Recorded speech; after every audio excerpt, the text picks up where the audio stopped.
Сайн байцгаана уу эрхэм үзэгчдээ. Намайг Бүтэмж гэдэг. Харин намайг Шинэ гэдэг.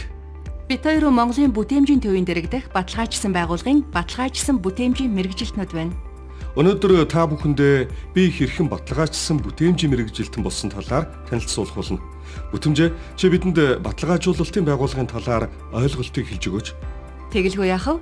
Юуны төрөнд Монголын бүтээмжийн төвийн баталгаажуулалтын байгууллага нь хувь хүний чадамжийг баталгаажуулах тогтолцооны зарчмын дагуу бүтээмжийн мэргэжилтний баталгаажуулалтын тогтолцоог Азийн бүтээмжийн байгууллагын идэвхжлийн байгууллагын нэрийн өмнөөс хариуцан хэрэгжүүлдэг.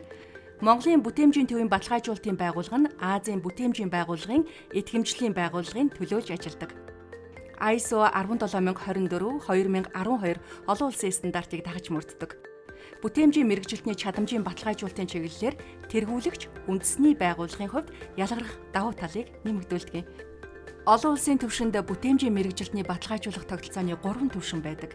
Нэгдүгээрт Азийн бүтээмжийн байгууллагын баталгаажсан бүтээмжийн мэргэжилтэн. Хоёрдугаарт Азийн бүтээмжийн байгууллагын баталгаажсан бүтээмжийн ахлах мэргэжилтэн. Гурав дахь нь Азийн бүтээмжийн байгууллагын баталгаажсан мастер бүтээмжийн мэргэжилтэн. 1. Баталгаажсан бүтээмжийн мэргэжилтэн 5-аас доошгүй жил ажилласан туршлагатай эсвэл дээд боловсролын дипломтой бүтээмжийн сургуультанд хамрагдсан бүтээмж дээшлүүлэх чиглэлээр 2 болон түүнээс дээш хамгийн багадаа 200 цаг ажилласан байх төсөл хэрэгжүүлсэн байна. Нэр дэвшигч нь баталгаажуулах зөвлөлөөс явуулсан үнэлгээ, шалгалт, ярилцлага өгөх болон харилцагч 2 байгууллагын төсөл хэрэгжүүлсэн тухай тодорхойлтыг ирүүлж, шаардлагын аль алийг хангаж шалгалтанд тэнцэх ёстой. 2. Баталгаажсан бүтээмжийн ахлах мэргэжилтэн 8-аас доошгүй жил ажилласан туршлагатай эсвэл дээд боловсролын дипломтой ямар нэг бүтээмжийн сургуультанд хамрагдсан байгууллагын бүтээмжийг дээшлүүлэх чиглэлээр 8 болон түүнээс дээш хамгийн багадаа 2000 цагийн ажил хийгдсэн төсөл хэрэгжүүлсэн. Нэр дэвшигч нь 3 харилцагч байгууллагын үнэлгээ тодорхойлтыг ирүүлж, шаардлагын аль алийг хангаж тэнцэх ёстой. 3. Баталгаажсан бүтээмжийн мастер мэргэжилт нь мөн бүтээмжийн сургуультанд хамрагдсан бүтээмжийн дээшлүүлэх чиглэлээр 15 болон түүнээс дээш жил ажилласан хамгийн багадаа 4000 цагийн төсөл хэрэгжүүлж ажилласан байна.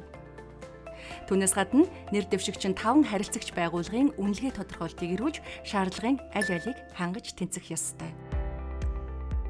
Би Дом компанийн сургалт хөгжил хариуцсан менежер бүтээмжийн мэргэжилтнээр ажилладаг. Мөн байгууллагынхаа болон хувь хүнийхээ тал дээр бүтээмжийн нэмэгдүүлэх хүсэлтэй хүн л дээ. Би баталгаажсан бүтээмжийн мэргэжилтний сертификаттай болмоор ямар шаардлага стандартын дагуу юу хийвэл олон улсын хэмжээнд хүлээн зөвшөөрөгдсөн бүтээмжийн мэргэжилтэн болох вэ? Азийн бүтээмжийн байгууллагын баталгаажсан бүтээмжийн мэргэжилтнүүд дараах ур чадвартай байдаг. Бүтээмжийн мэргэжилтнүүд нь олон төрлийн бүтээмж дээшлүүлэх шийдлийн талаарх мэдлэгийг аж ахуй нэгж байгууллагуудад сургалт, сурталчилгаа, чиглүүлэх, зөвлөх үйл ажиллагаагаар олгох үүрэгтэй байна. Тэгвэл Азийн бүтээмжийн байгууллагын баталгаажсан бүтээмжийн мэргэжилтнүүд нь эдгээр ур чадвараа хувь хүний баталгаажуулалтын тогтолцоогоор баталгаажуулж бүртгэлтэй болсон байна. Та бүтээмжийн чадамжаа баталгаажуулах бол эхлээд өргөдлөө гаргаад ур чадвараа нотлоно. Би байгууллага дээр бүтээмжийн чиглэлээр 6 жил ажилласан. Байгууллагынхаа 6 нэгж хилтэст бүтээмж дээшлүүлэх чиглэлээр сургалт, семинар зохион байгуулж байсан. Мөн 2 чанарын төслийг амжилттай хэрэгжүүлсэн. Бид таны илгээсэн материалд дүн шинжилгээ хийгээд дараагийн шатанд оруулна. Дараагийн шат үнэлгээний явц буюу шалгалт авах юм. Шалгалт нийт 100 оноотой, босго оноо 70 оноо, хугацаа нийт 90 минут байна. Шалгалт нийт 3 хэсэгтэй байна. Нэгдүгээр хэсэг нь олон сонголттой асуултууд буюу нийтдээ 50 оноотой. Хоёрдугаар хэсэг нь үнэн худал тодорхойлох асуулт. Энэ нь 15 оноотой. Гуравдугаар хэсэг нь богино эссе. Нийт 35 оноотой байна. Үнэлгээ буюу шалгалт хэрхэн явагддаг вэ гэхээр шалгалтанд хамрагдаж байгаа хүнийг тусгайлан ганцаарчилж авна. Зайлшгүй шаардлагаар орон нутагт байгаа хүмүүс ирэх боломжгүй тохиолдолд Zoom болон онлайнаар авах боломжтой.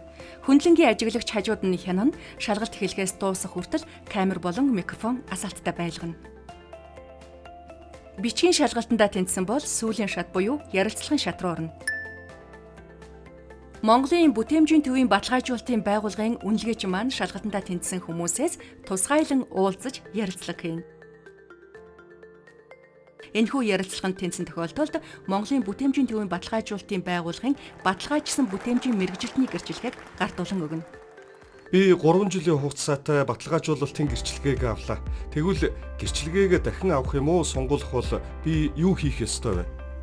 Баталгаажсан мэргэжилт нь давтан баталгаажуулалтанд шаардлагатай бүх мэдээллийг 3 жилийн баталгаажуулалтын хугацаа дуусахаас өмнө ирүүлэх шаардлагатай. Үүнд нэгдүгээрт баталгаажсан мэргэжилт нь 3 жилийн хугацаанд тасралтгүй мэргэжлийн хөгжил сургалтын хөтөлбөрт хамгийн багадаа 90 цаг хамрагдсан байх шаардлагатай. Хоёрдугаарт тасралтгүй мэргэжлийн хөгжил гэх зөвшөөрөгдсөн үйл ажиллагаанд дараах арга хэмжээнүүд хамаарахаас гадна үгээрч хязгаарлагдахгүй. Сургалтанд хамрагдах хурал, семинар болон воркшоп. Техникийн зөвлөгөөний уулзалт болон үүнтэй адил арга хэмжээнд хамрагдах.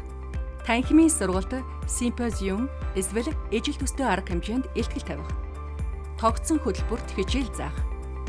Ном, эсвэл мэргэжлийн нийтлэл хэвлүүлэх.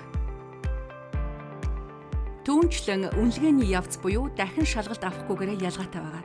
Мөн сүүлийн 3 жилд хэрэгжүүлсэн бүтээмжийн төслийн талаар харилцагчаас дор хаяж 2 эерэг тодорхойлолт ирүүлэх хэрэгтэй. Ийхүү мэргэжсэн баталгаажсан бүтээмжийн мэргэжилтнүүд нь бүтээмжийг дээшлүүлэх, олон улсын төвшний сургалт, арга хэмжээг хэрэгжүүлэх, мөн хувь хүнийг удирдан чиглүүлэх, зохион байгуулах ур чадварт тавигдах шаардлагыг хангасан байдлаар баталгаажуулж байгаа юм.